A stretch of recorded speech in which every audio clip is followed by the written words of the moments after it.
ooh, ah, ah. eh, You've got the r and the ha and the g. and the. We have some letters that are not pronounced in the English language. The the ugh. Coming from the throat. I have very specific R. And sh, I say a lot of those. I put H's on things. Instead of saying egg, I say heg. There's another consonant which is a double L. People. We have the R. Tanker, super tanker. The combination of H and R.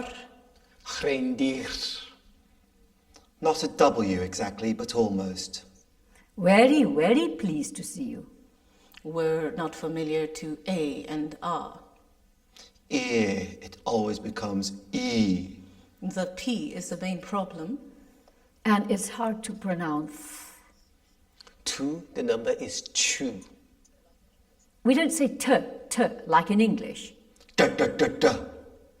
Maybe the aloe wouldn't be pronounced so good. I couldn't tell between right and light. Pray or play. What have you brought for me? Come out as if. What do you bring home? Howdy, buddy, and then you'll say, fine. Okay, yeah, it's not a difficult one. Dailai mai saila. Do you want to be here? If you do not understand the consonant of the word, Then you will not hear the word itself. We don't have any accent. We can say all the letters. the end of the word, I say them so strongly. We tend to emphasize the wrong syllables. Emphasis on every consonant. A always A, E always E. What you write is the same what you pronounce. We speak every single letter, I think so. So you have to put the vowel and add it on to the consonant to make a sound. In a sentence, the last alphabet we kind of silence it. Yeah. Breathe in while talking. English is very like a wave. Is a curvy language. Back home, we just talk in one tune. Sometimes their words can be monotone. But I don't get used to using intonation or stress. I really like it, kind of musicality. It's like a song. People may misunderstand me that I am just asking you a question. I find it very difficult to listen to English aesthetically. I don't feel there are things that I like in terms of the sound. If you listen from distance, it sounds beautiful. It is just very light and percussive.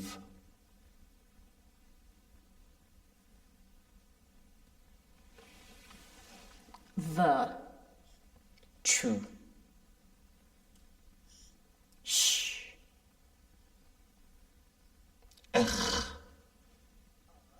R, Yeah. good, Throat. aloe, People. vowel, Tanker. percussive. We'll try to chase the perfect pronunciation. but because of our native language, we can't. You are permanently cripplet. Our accent is too high. My tongue is trained in a different way, albeit same English. Who's to say your way is right and mine is wrong? We are not going to speak like you ever. Only if we die and rebirth. It's not important to care about your pronunciation. I'm defending original accent. I want to stay with my version of it. To learn any language, you learn acoustically. You actually learn someone else's speech. Some people like to copy American accent. I'm like becoming such a parrot. Yeah, the longer that I'm here, the more I probably pick up. We might have strong accent, but we speak more the Queen's way. My accent does sound very American, but I'm not American at all. I'm not going to adopt a British accent and for sure not an American accent. American language is a little bit rough. When you see the movies, you're used to hear that accent. A British English is more formal. RP is supposedly The least intelligible accent of all. A received pronunciation. Why would anyone want to learn how to speak like that?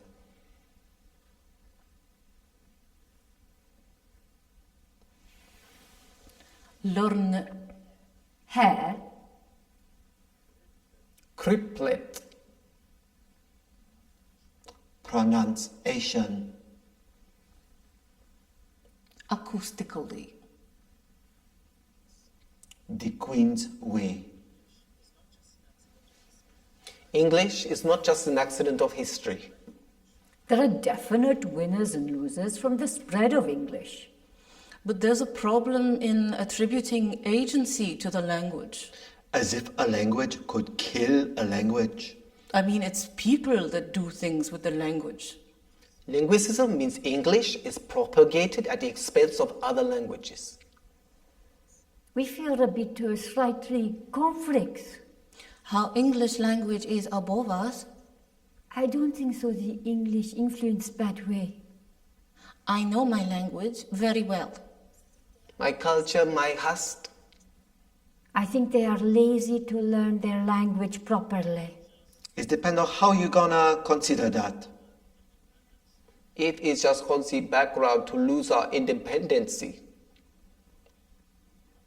Like modern way of colonization. I couldn't agree with this. Even though they were not colonized by the English. They feel like it is colonizing language. We didn't have a choice at the beginning. We just planned it. English has to be certified, tested, and that's the problem I have with. You could say that without it, you are not going to be very successful. And maybe that is a top-down thing. Non-native English is very bad for your career. So here applies the notion preemptive obedience. Without having been asked to speak correctly, To write scientific articles like Americans do. it's not necessary, but people are offering it all the time. Do I want to write an article and to be published it without editing of a mother tongue? But if they didn't want it, they would marshal themselves together. I have an action against English. I'm not optimistic. English, it helped to come together. But it does not unite us. If we appropriate English, then this power thing goes. But as long as we attribute power to the native speakers, they will have it. History. Conflicts. Influence. Articles. Successful. Obedience. Independency. Singing Beatles songs. Through this, I even became aware of the existence of this Latin alphabet. I was lucky. Because I was brought up in the city. My English sound was, let me say, better. I learned English watching all the American television programs. That's why I acquired this accent without even knowing there's a different accent. We are under British from long time ago, so It's compulsory. I came to this language differently. For me, English was liberating. Because of politician reason was limitation. to have access to the English. I teach myself primitive communication. Just grabbing the words around that you can use. I still remember someone asking me, "Are you learning English as I speak to you?" And I said yes. He just walked away. It was a really conscious choice. As a refugee, I just had the competitions about the identities that I have. So I learned English and I felt this is going to be my language. You're not only acquiring words to speak in, Tu immerses yourself in a culture. And you have to understand cette culture. There's no specific country that speaks English that I really identify with. just the use of English is allowing us to understand the world in a specific way. And it comes with a lot of baggage. And your way of look to world is complete change. You change the language and you have your own habits, your own expressions. Your own tone even. It's a different pronunciation, different stress. And of course, his behaviors change. The language you speak most is the language you think in. The concepts follow the language. I don't subscribe totally to this idea of linguistic relativity. Every linguist says against this thing. It's quite important to sort it through. But I never being asked.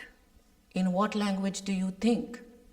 Oh, that's a good question. I do think in English. No, we think in Chinese. In the way I think, there's a Latin logic. I can't be good at both language. And I can't think in both language. The best would be able to switch from one language to another. Using the plus of both of them. But of course the head is one.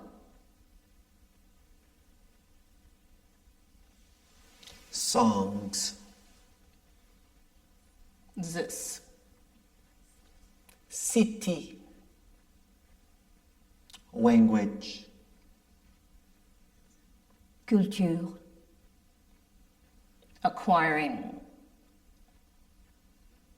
Identities. Compulsory.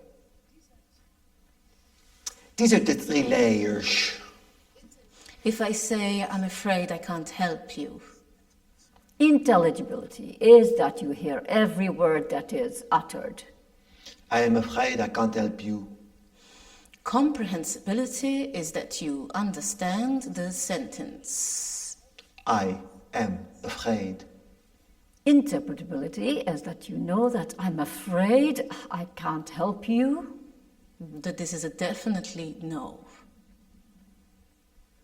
My parents told me. So I try to become extroverted. And express my feeling of emotion. Few people speak same time. Which is really important. You have to be like that.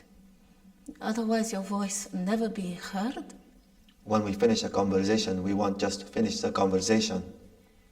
We will say this and this and this and finish. You need to express yourself in atmosphere. Read in air. I curse a lot because I miss some basic expressions. My language is like 10 times more capable to curse. So English curse for me are just helpful device. I don't have taboo sense. Still, I have sensed this is target. Every language so endless. Poem, proverb. I don't believe how strong. English is more like a tool. It's much more instrumental. It could be rude for people who is it's them first language. But at the end, it's a tool. For your studies, The informatic, the computers, yeah, it's for work. You have We see to today learn the it. whole of education. Only to learn the tricks of how to search in other place. You need computing and calculating in English. All the different linguistic differences will become smaller and smaller. Until English is kind of gray noise. Noise is like a parasite. But we need a parasite to have a host.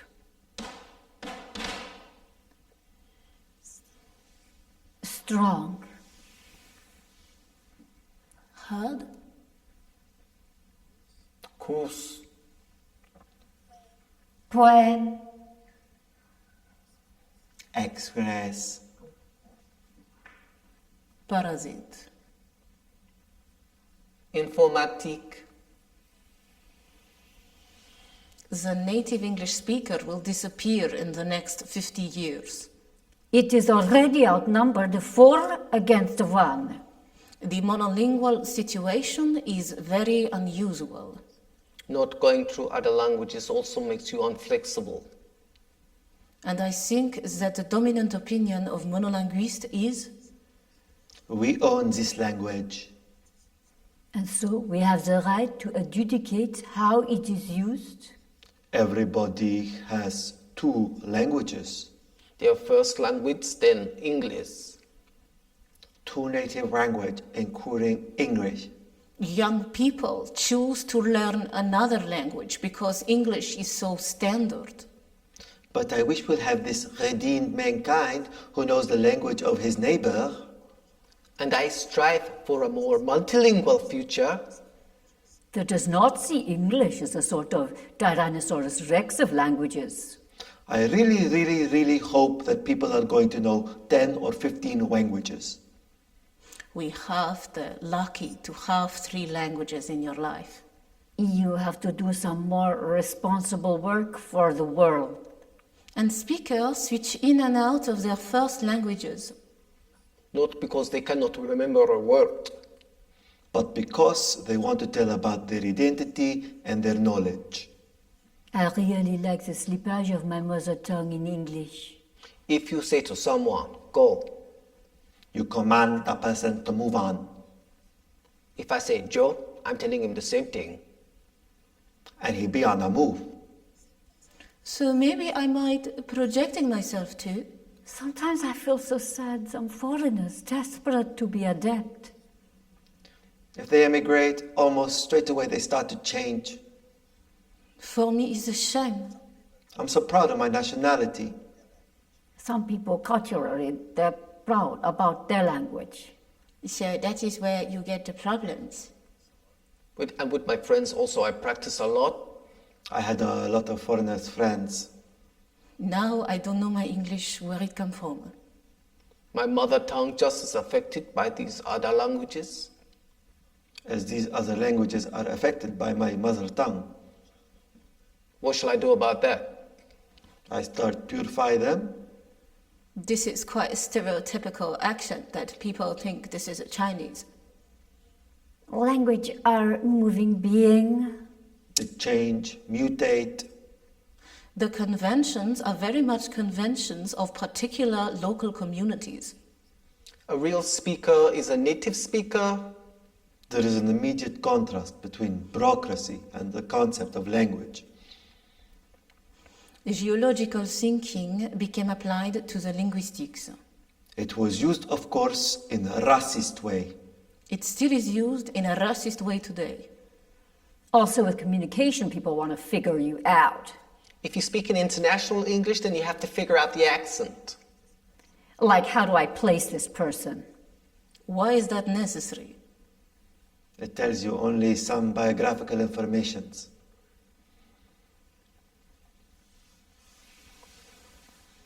Hope. World. For Language. Slippage. Bureaucracy. Monolinguiste. Multilingual. Stereotypical. culturally. Unflexible. Informations. I believe English language will be universal. There will be language that can connect all the world together one day. It will bring unity among different tribes. It's easy to have communication. 'Tis fine. It also has to do with globalization, Making everything more flat and more unified. in the bad sense of the word. Universalism is kind of a nice idea until it meets the material realities. If somebody says something bad about you, you will hear it. There'll be a lot of fighting and quarreling. There's nothing wrong with allowing intercultural communication, But when it's only unidirectional and when it's only unilingual, this causes problems. Most of these developed countries from which all these other countries go, They're all speaking English. It's like a passport. English is related to a kind of universalism, of a sort of universal legal system. the sort of dominant production of history. Because we will able to understand all together in different ways. But in the same way,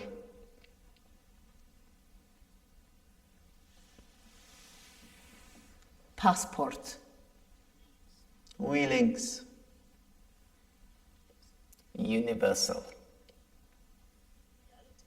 Realities. Unilingual.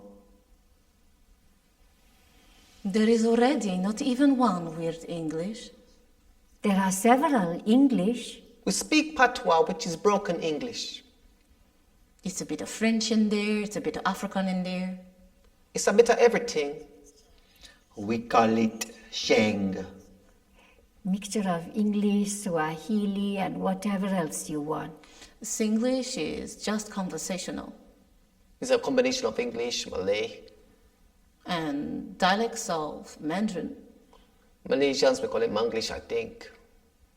is more Cantonese bias. We've got one that is spoken across many countries. It's called Creole. It's broken English. It's Pidgin. It's diluting because everyone's coming to that center ground. Whether you call it broken, it's still broken English. We are breaking down the English language. Sheng. Pagan. Singlish. Patois, Creole. Dialects. broken English.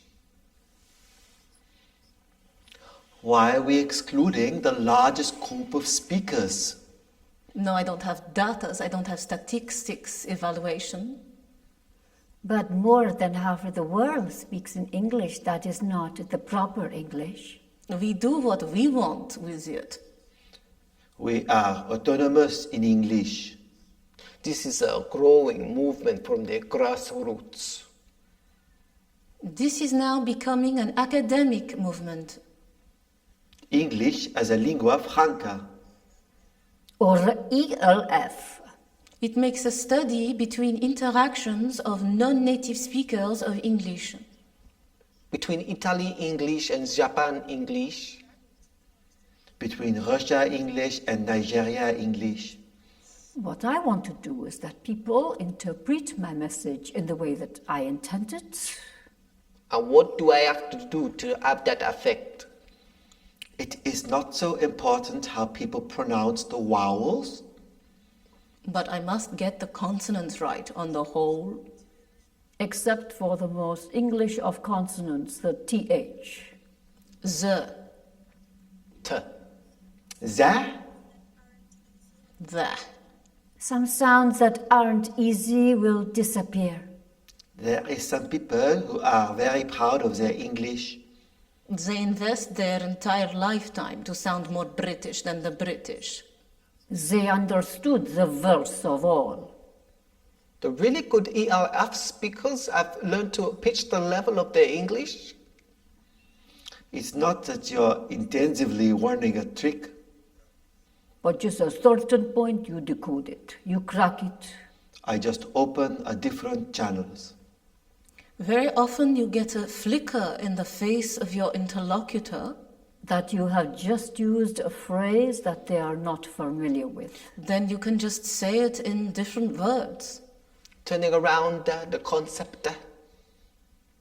But not this patronizing way of to paraphrase, like, Suggest a more suitable alternative for the chosen vocabulary.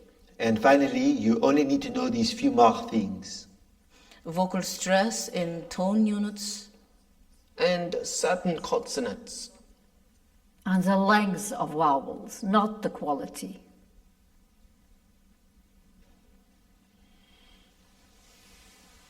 Vowels. Datas. Concepten. Grassroots. Understood. Interpret. Interlocutor. Some people need to do something. To protect English. Some authority needs to do something.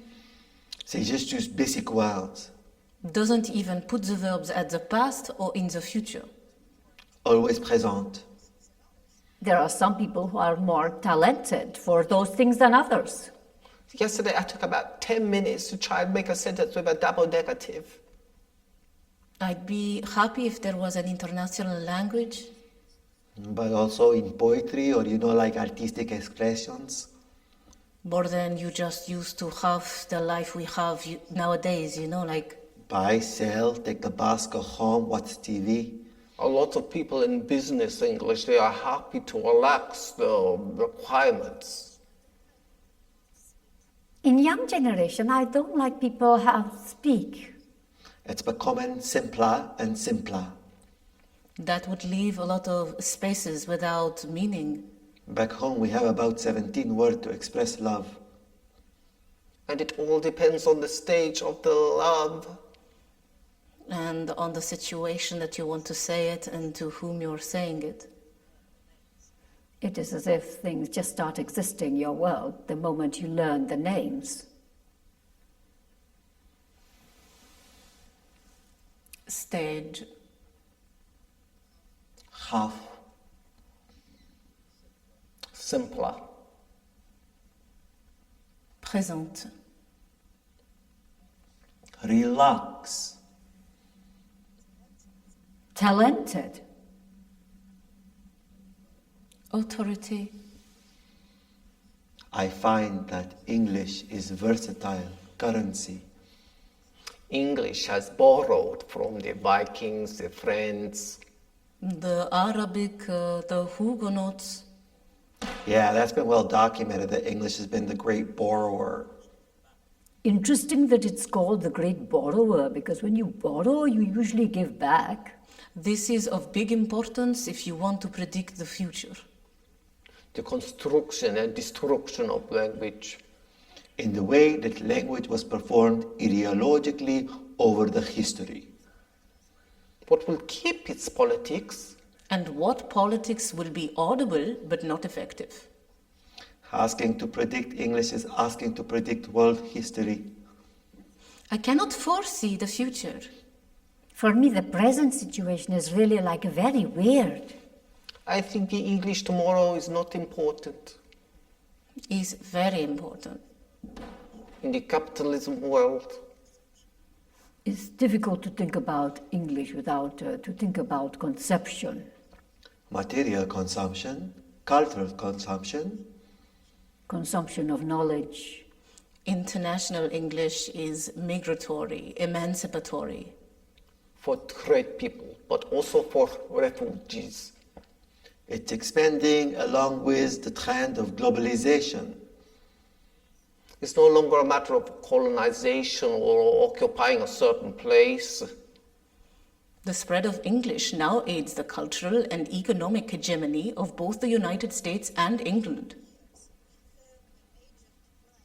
In 50 to 100 years, we have a major decline Politically and economically, of the English-speaking world.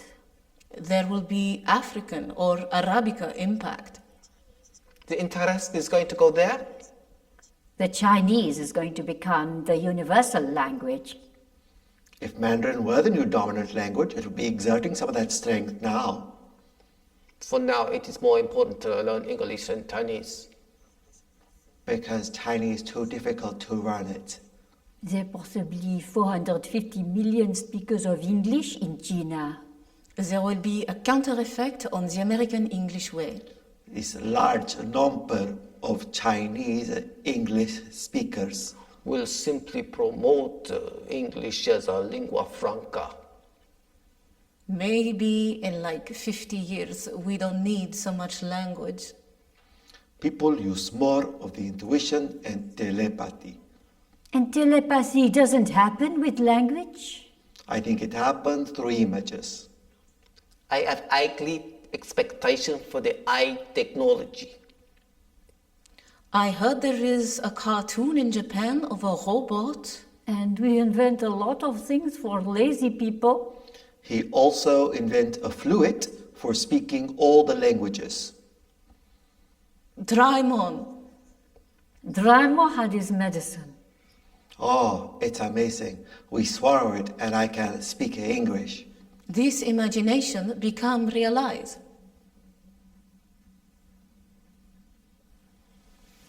Number. Ugly. Robot. Language. Foresee. Audible. Consumption. Refugees. Borrower. Capitalism. Colonization. People are speaking English all over the world. Are bringing their own variations. It happens a lot in groups. You speak to a few people for a while and then a kind of group language develops. They are probably impregnating the English language with meanings. This intermarriage could bring another words. So they create a variety and it's all right. What will happen with English is not there will be different dialects. But there will be actually different vocabularies. So the words themselves wouldn't change? But it's just that certain populations will know certain words. English has a huge vocabulary that is not used in everyday life. The more professional terms and jargon will start to merge in the colloquial language. There is, of course, a very strong element of specialization. As more people begin to use it as a tool, By virtue of it becoming a more efficient tool, it will become more complex. And that kind of university is really built up around jargon. A very mechanical operation of running the world as a machine. People will lose contact. a bit like a Tower of Babylon, maybe. It's a little bit contradictory to think the majority of English speakers in the world will be in a professional environment. It's going to be happen in the future is climatic migrants. Who gonna move across to learn it?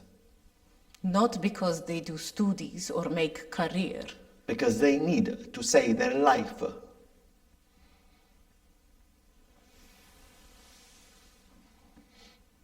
Meanings. mechanical, Professional. Majority.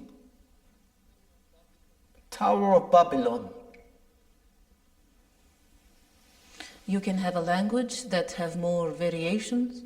As long as a community is small enough to keep everybody on board. And when you have a larger community, it doesn't allow for many variations.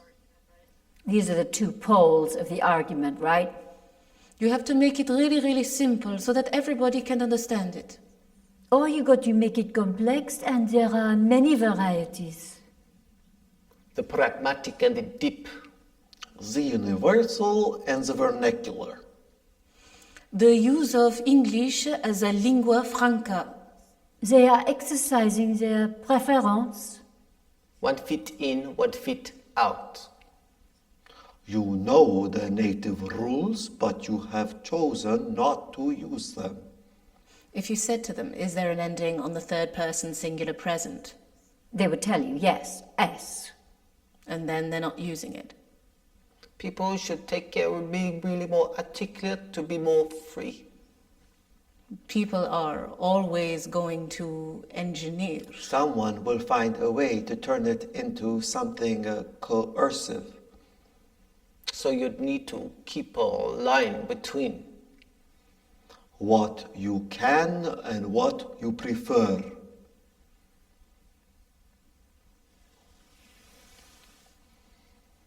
Préférence, Variations. Pragmatic, vernacular, engineer, coercive, What you can and what you prefer.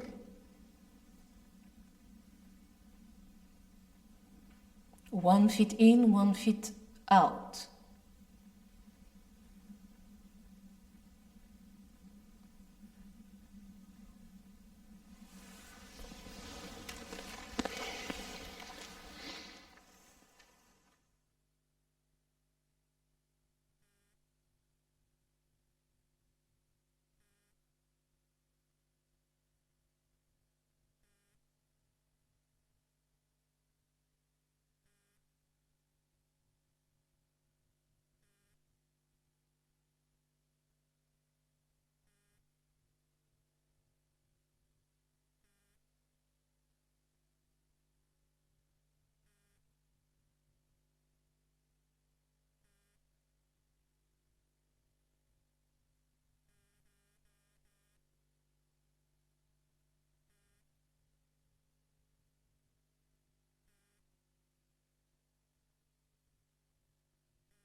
Hi, and welcome back to the performance room. I'm very happy to be joined by the artist Nicoline van Harskamp here, and also by Ariane, who's one of the actresses you've just been watching, and Sonia, who is a linguist studying the emergence of English as a lingua franca. We've had a lot of questions and comments coming in already, and please do keep sending them via Twitter, Facebook or Google+, and we can put them to everybody here and have a bit of a discussion. Yeah. I'm afraid, I feel particularly conscious of my boring and plain way of speaking English now, so I'm going to debate that. But Charlotte Crawley from Cambridge has sent the first question. And, well, this is a big one, which actually the piece is about, Nicoline. Oh. Where will the English language go next? I don't know if everybody's going to have a view on that. Oh, there's very different ideas about that. And in the preparation of this work, obviously I spoke to many different people with very different opinions about this, and there's about as many opinions as there are sort of people. So a lot of the ideas are to do with wishful thinking. I think I gave a few examples of that for the wishful thinking, but it sort of depends what angle you take it from, I would say. In your research, you've been asking people to imagine. To imagine what English would be like in 50 years and then maybe in 100 years. On the basis of their own experience or their specific specializations, expertise. But even so, the experts vary enormously in what they think will happen, which you probably know more about. Yeah. Yeah. maybe in also commenting on that, Paul Bendon has commented, English is and always has been an evolving and changing language. That's its beauty and strength. He's saying this debate is superfluous nonsense because English will be here in 1,000 years' time, but not as we know or recognise it today. Yeah, I guess I could agree with a lot. I mean, obviously not only English is the one changing, all languages and all language use changes over time, and obviously we sort of perceive the change slowly, but it's constantly changing, constantly being recreated in small conversations, in situated interactions. People are sort of recreating, playing with the language, and it's obviously changing, but obviously perhaps we only perceive the change a little bit slower. And part of what you're doing is kind of tracking how that's happening in the hands of users. Yeah, I would say, who did that comment come from? Is that somebody from Britain? Because that actually does make a change. Possibly. Yeah, the thing is that doesn't say here, I think. You could say that English will always be here, but it wasn't here means different places, right? So what's happening now with English has never happened with any language before, is that this kind of spread and this kind of expanse has never happened at all. So it's a very exciting moment because it's happening now and it's happening very fast. So obviously when you are global spread of English. Yeah, and also the way it sort of enters through our work here, maybe for doing art, but for any other sort of jargon, any other work, it's sort of moving in, and this thing has not happened before. So maybe when you're in Britain it's a different feeling, but when you're out there it's a different situation. The degree of spread, and I think in some sense we can also see it in the UK. I mean, because this phenomenon that is not territory bound. It can happen anywhere. I mean, today, throughout the day, I have seen a lot of people from different linguocultural backgrounds interacting here in the Tate, so we could see it happening right in London as well. So, of course, not only, although perhaps, people who are living here and do not take part of this kind of intercultural communities might see it differently. Yeah, so it's refreshing to have that kind of comment. Yeah. I don't know where. I think it kind of goes on. Sorry, I was going to ask you where. I mean, while you comment on that as well, but somebody, Lisa Poole from Norwich, has asked, what are your real accents in actors? And do you specialise in doing accents? Because your native language is French and English, is that right? My native languages, and I refuse to, I get asked that question a lot, whether my native tongue is French or English, and I refuse to answer with one, because the reality is I was raised pretty much with bilingual speakers from Mauritius, so I learned French and English at the same time, very much so, and I think I hear a lot of actors say you either can or you can't do accents, but I think really it's about learning how to break them down. Some people do it very naturally with their ears, a natural ear, and some people just learn where to put the stresses. But I think it's tying back to what this question came in. I thought was very interesting is that, English will always be here. For me, the question is, it comes back to what is English that is always here in the future tense. Sorry, a bit clumsily phrased there. But what will it actually become? Because, so if it's not English as we know it, is it actually English? And, some of the people that bring up these points say, someone needs to protect the English language. Because actually it's evolving so much that, it won't be English as we know it. And therefore, is it English at all? It's very murky though, doesn't it? Because even obviously within England and Scotland and Ireland, there are so many variations on how English language is spoken, dialects. And then there are these kind of appropriations by maybe subcultures as well as... That's right. Absolutely. But that's also why it's important to work with the sound of English, because all of this work is based on spoken word, spoken language, not unwritten language and essays or anything like that. So this is really what happens between people. Every sentence there has been spoken by somebody else that you've heard. And the thing is that it's even during this work, I sort of started to acquaint myself with especially East Asian accents, which I've never really been able to understand properly. And now it takes experience and it takes time with an ear to actually get to know these languages. So in a way, this new English is also a language that you can only learn by listening to as many different variations of it. So in a way, in the UK, you've had practice because there's all these different sounds that people use in their English in Britain, and this is similar to what's going on elsewhere, I would say. Yeah, I guess in a way you have to prepare to go out there and speak an English that you cannot predict what it's going to be like. So you have to develop the skills to be able to adapt to things that you couldn't imagine, ways that, or speaking English that you couldn't imagine, you couldn't predict, and that perhaps they are being reworked as you talked and you meet people, so you have to then readapt again.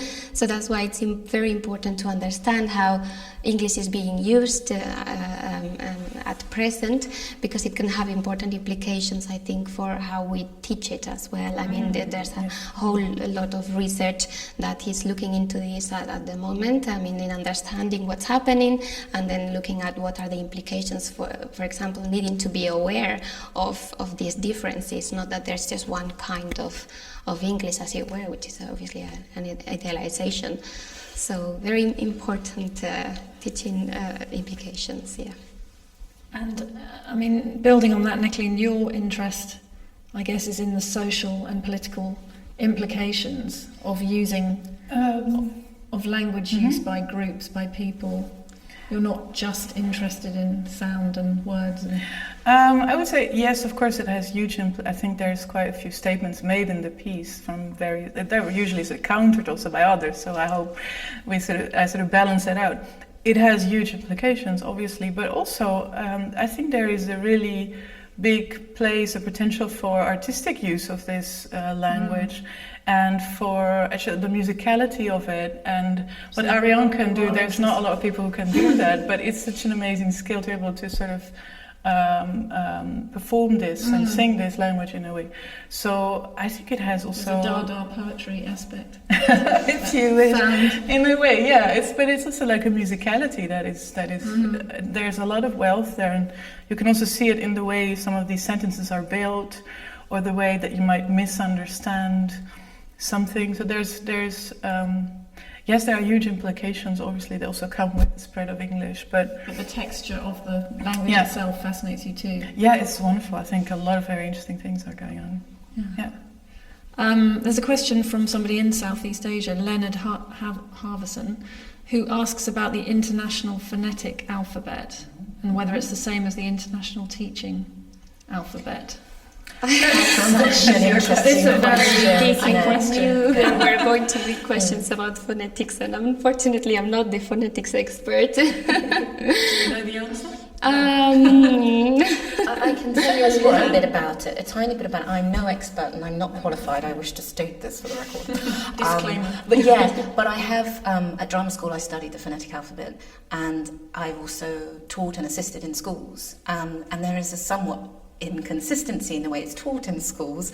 You know, there's the apple, and orange, e for the mouse, and the I in the English sounds. But there are all, the way they teach it itself is different and varies, and that's just for the British dialect. So I think that shows just how much range there is just within our received pronunciation. And I think there are some similar aspects to the phonetic alphabet, but not entirely, I would say. It's not the same thing. Not completely, no, I wouldn't say so. There's a related linguistic question from Ivo Burton Franklin, who asks, do these group English languages create new words that will feed into formal English? Well, I mean, I guess that's part of this question about happening, yeah, and always I guess has so. Yeah. from other languages.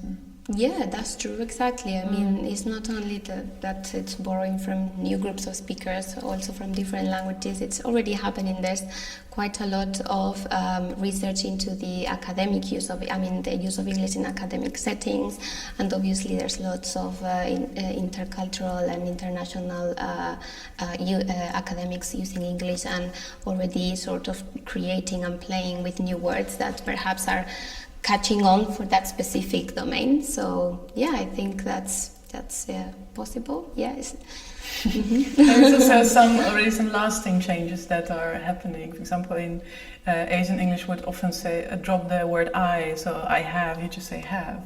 And this is also adapted in the English so that this is now kind of understood in large parts of the world that you don't have to actually say I or he or she anymore. There's so many examples, but I didn't want to put them on the word, but one big one is information. Somebody actually says it, informations with a plural. That is completely accepted, and that comes from a lot of different languages that would say informations. Well, there's a logic to it, which we could adopt. Yep, if you want. Jason Rogers in Boston asked Nicoline, what inspired your positioning of the actors? Seems like a panel of voices with unseen voices in their ears. The actors are almost like hosts for the voices. We had There's a kind of channeling, You feel possessed, seance. right? Yeah, it's a seance thing. Yes, Yeah, I speaking think in they are. tongues. Speaking in tongues, but also trying to make all those, in a way it could have been even one person doing all of these tongues. But it's also very nice to have the variety and see like all these different, because all four have different language backgrounds. So then each of you four had like different challenges to sort of make same sound. So you would get a bit of French, like a French sentence cut into four, and then you would all like struggle with different aspects of that French sentence. So I wanted to also see the variation there rather than just have the one person. That's why it's four people, and they also need. Otherwise, it's a very tough thing to do. They need each other also. It kind of revealed the accent as a form of drag, or it became quite camp, this affectation. And then you think you hear neutrality, when you hear the sort of straight English accent. It sounds neutral, but it's neutral equally an affectation. To a British speaker's The idea of neutrality is, we cannot claim that there's any kind of way of speaking that's neutral in itself. It's not it. We attribute this idea of neutrality to certain ways of speaking, and then that has ideological implications as well of what we should or shouldn't do. But obviously, when you're used to that, you may think it's more neutral. But obviously, that's a tricky. It's hugely fun to do. It's like being a little kid and finally having all of those things where don't do voices taken away, and I get to do this for a job. You get to do your accent. That's fantastic. You did it very beautifully. Oh, well, thank you very much. I feel Very convincingly, actually, every time. Louise Cohen in London, we've just got time, I think, for like 3 more questions, asked, do you think the development of a new English language comes at the expense of other languages? In a way, that's part of... It does. That's already happening, of course. But I don't say a new English language. I would say that a lot of languages are under threat because there's larger languages or lingua francas, not just English, other ones too. Of course, they're overwhelming, overpowering. This is a discussion about the preservation of languages, a lot of disappearing languages as well. I can't put everything in one work, but I would like to sort of claim that one of the things you can do against that is to actually co-opt English as a language, to say, okay, this is not, we'll just take this and use it. And a lot of people are already doing that. But I think co-optation of that thing that's maybe imposed is also a way to sort of deal with that. And of course, other things have to happen again. I'm not the person to say that we shouldn't preserve minority languages, because I think that's very important. There's a lot of controversy on whether shall we act on this or shall we not? Shall we protect these languages? Shall we just let it run its course? But also, I think it's important to point out that nowadays English is so basic, and it's assumed that many people need to have it, that it seems to be is not enough. So this idea of becoming multilingual, of learning more and more languages, is not only an option but sometimes a requirement as well. For many jobs, and English seems to be not enough. Everyone speaks it, so it doesn't make you special. It doesn't set you apart. You can only have certain thoughts in English. Well, you need other languages. You need French. Well, this is what happens in the piece as well. It's like mathematics. So you have how to use a computer, how to use English and you have mathematics, and that's kind of your basic. So, and that's a terrible thing to say indeed to like a native speaker of English, but for a lot of people it works on that level. So, and that's also a shame. That's why I would like to see if we can sort of use it a bit more creatively somehow. Anna Ferguson in London has asked a question that I was wondering about as well in terms of this conversation. What about Esperanto? I looked a little bit into invented languages. There's a whole range of invented languages in the world. Esperanto is one of them, and probably the most successful one. There's been so many attempts to invent a language, and typically it's quite impossible to invent a language because it has to grow and develop, and it's irregular, and whatever you try to invent one, it just won't work. Esperanto is by far the most successful one ever, but I think English is catching up. Big time as a lingua franca, and there were always bigger lingua francas than Esperanto, but there's still a community of Esperantists, and it's not a small one either. It's quite a big community of people who can speak it. Outgrow the English speaking. No, they won't. Anytime soon that we know of. I guess the idea behind Esperanto is that it's supposedly a language that doesn't belong to any nation, and that's why I guess that's the idea to try to make it the international language. But really, we can also rethink English in these terms too. We lose its perhaps empirical connotations. And I think we can think about it without associating it only with the UK anymore. English is losing this kind of territorial connotations, and it's becoming an option for all those that use it. I mean, it is really. So in a way, I mean, there are still issues because there are still conceptualizations and ways of perceiving it that attach it to that, especially still in teaching, for example. But I mean, it's not necessarily that English is the language of one country or various countries taking over. So I don't know if that comes into why Esperanto didn't pick up, but English did or not. I don't can't really tell. Very different reasons, obviously. A big question. Yeah. There's just a couple of comments here, people saying really interesting, fantastic video. Adam Shaw said this is brilliant, so interesting. And one final question from Emily D. Would it be better to have a simple version of English that could be used internationally, kind of as well as a more complex one, or keep, it's not that this can be controlled that easily, obviously. This is what goes on in the piece, constantly going back from, it will be so simple, it will be too complicated. Or should we make it more simple, should we make it more complicated? It's that sort of balancing thing that that's going on all the time. You cannot make it really simple.